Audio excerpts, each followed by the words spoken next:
มากครับผมโอ้บรรยากาศบนตรงดินเนี่ยตุ่มยำขาหมูครับผมไปถ่ายลงให้อ้วนนั่งเนี่ยนั่งลงเนี่ยมันสูงเลยเนี่ยเห็นโดนฟื้นนะเฮดซาจะไปเร็วเลยมาพี่มาให้เพื่อนเลยต้มยำขาหมูครับผมเรามาสุกกันเขารอให้น้ำเดือดก่อนรอแป๊บสต็อปไม่เดี๋ยวเริ่มอันนี้แล้วถือก็เริ่มที่สต็อปไปเด้อสต็อปไปอันนึงครับมาครับผมขนอครับผมต้มยำขนอฝนกระตกด้วยนี่ฝนตก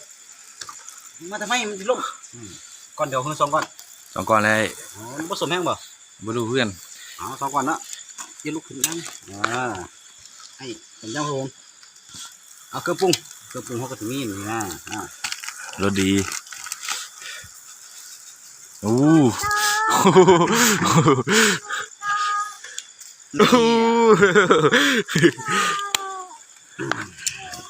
จะรส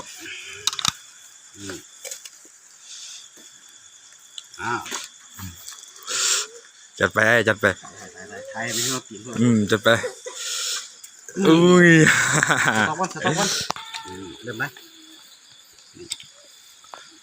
ไปเด็กน้อยนึงด้วยสูบให้สูบมันนี่อันนี้ก็ไม่บอกหรอกดูรู้อยู่ไม่บอกหรอกนี่คือความสวยนี่ความสวยงาม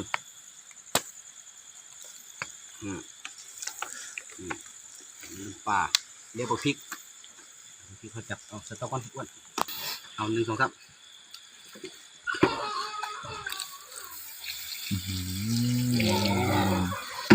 รับ